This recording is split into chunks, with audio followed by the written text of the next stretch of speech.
अस्सलामुअलैकुम दोस्तों, मैं हूं असलम आलम और आप देख रहे हैं गल्फ़ एक्सपर्ट।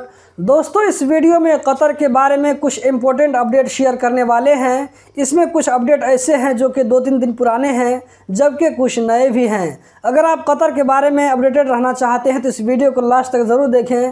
कतर में रहने वालों को इस तरह की जानकारी होनी चाहिए। तो दोस्तों, आज की वीडियो हम शुरू करते हैं। उससे पहले मैं आप लोगों को याद दिलाना चाहूँगा कि इससे पहले जो मैंने वीडियो शेयर किया था जिसमें क्वारंटीन के बारे में बताया था, अगर आपने उस वाली वीडियो को नहीं देखा है तो यहाँ पर जो आपको लिंक नज़र आ रहा है इस वाली वीडियो को जाकर के देख लें, ताकि आपको कतर में क्वारंटीन का जो लेटेस्ट पॉलिसी है, कब तक आपको क्वारंटीन का रूल फॉलो करना पड़ेगा, उसके बारे में आपको डिटेल से जानकारी मिल सकती है। अब आते हैं आज के असल टॉपिक की जानिब। कतर में अब कोविड-19 की वैक्सीन का चौथा डोज भी दिया जा रहा है ऐसे लोगों को जिनकी उम्र 50 साल या इससे ज़्यादा है, और ऐसे लोगों को भी जो कि क्रोनिक पेशेंट हैं। तो जो लोग क्रोनिक पेशेंट हैं तो उनकी उम्र को नहीं देखा जाएगा कि वो लोग 25 साल हैं या ये कि 50 साल हैं। वैक्सीन का जो चौथा डोज दिया जा रहा है तीसरे वैक्सीन के 4 महीना के गुजरने के बाद में, या ये कि कोरोना होने के 4 महीना के बाद में चौथा वैक्सीन दिया जा रहा है। साथ ही साथ हेल्थ मिनिस्ट्री की तरफ से लोगों को कुछ एडवाइस दिए गए हैं, क्योंकि अभी कतर में कोरोना बहुत तेज़ी से आगे बढ़ रहा है। कोरोना के ख़िलाफ़ जो प्रिकॉशनरी मेजर्स है उसको अपनाने के लिए, ख़ास करके ऐसे लोगों को जो कि ईद की छुट्टी मनाने के लिए बाहर जा रहे हैं कतर से, ऐसे लोगों से कहा गया है कि अगर वो बूस्टर डोज लगवाने के लिए एलिजिबल हैं तो वो बूस्टर डोज लगवा करके ही जाएँ। बूस्टर डोज लगवाने के बाद में आप किसी भी वक्त ट्रैवल कर सकते हैं, कोई दिक्कत की बात नहीं है। 12 साल या इससे ज़्यादा उम्र के बच्चों को अगर सेकेंड डोज लगाए हुए 6 महीना हो गए हैं तो ये सारे बच्चे बूस्टर डोज लगवाने के लिए एलिजिबल हो गए हैं।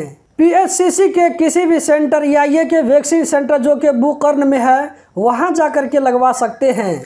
कतर में अभी कोरोना का केस आगे बढ़ता जा रहा है। अगर 4 जुलाई 2022 की बात की जाए तो पिछले 24 घंटों में 700 कोरोना के नए केस रिकॉर्ड हुए हैं, और अभी कतर में 5000 से ज़्यादा कोरोना के एक्टिव केस हैं। आज 5 जुलाई दोपहर 12 बजे से वर्ल्ड कप 2022 के टिकट को दोबारा बेचने का काम शुरू हो जाएगा।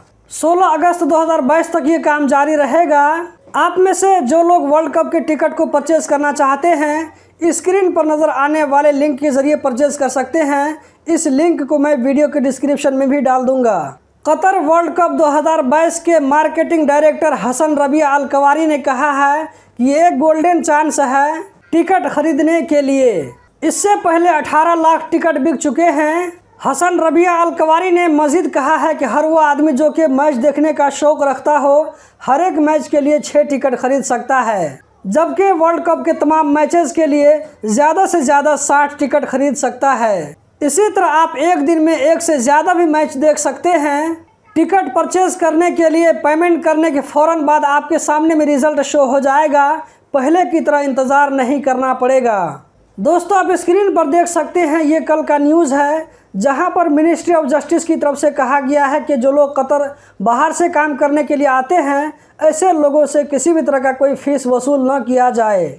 ये उन एजेंसी से कहा गया है जिसके पास में लाइसेंस है, जो कि दूसरों के लिए वर्कर को बाहर से लाते हैं, लेकिन यही रूल आम वर्करों के लिए भी है। लेकिन मैं यहाँ पर आम लोगों की जानकारी के लिए बता दूँ कि जो वर्कर काम करने के लिए कतर जाते हैं उनसे पैसा लिया जाता है और दबा कर लिया जाता है। यहाँ तक कि एक कंपनी को बनाने में जितना पैसा खर्चा होता है, उस कंपनी के मुदीर वीज़ा निकाल करके उस वीज़ा को बेच करके कई गुना ज़्यादा पैसा कमा लेते हैं। लेकिन कार्रवाई बहुत कम लोगों के खिलाफ सुनने में आता है। वर्करों की तरफ से इस मैटर में कंप्लेन करना ऐसे ही है जैसे कि बिल्ली के गले में घंटी बांधना, क्योंकि जो वर्कर इस तरह की कंप्लेन करेगा वो कतर में टिक नहीं पाएगा। जून के लास्ट तक कतर में रहने वाले लोगों की कुल तादाद 26,57,000 लगभग बताई जा रही है। इसमें वो कतरी और कतर के इकामा होल्डर शामिल नहीं हैं जो कि इस वक्त कतर से बाहर हैं। दोस्तों, आप स्क्रीन पर देख सकते हैं, ये ईदगाह में सफाई का काम चल रहा है। जैसे जैसे ईद करीब आती जा रही है, इसकी तैयारी भी शुरू हो गई है। आप लोगों की जानकारी के लिए बता दूं कि अभी भी कतर में न्यू वीज़ा को अप्रूवल मिल रहा है। मिनिस्ट्री ऑफ लेबर की तरफ से कहा गया है कि जून के महीने में 4506 नए वीज़ा एप्लीकेशन को अप्रूवल मिला है। इसी तरह आईडी में भी प्रोफेशन चेंजिंग का काम हो रहा है। मिनिस्ट्री ऑफ लेबर की तरफ से कहा गया है कि जून के महीने में 4408 एप्लीकेशन को अप्रूवल मिला है। कतर में सड़कों पर लावारिस पड़ी हुई गाड़ियों को हटाने का काम जारी है।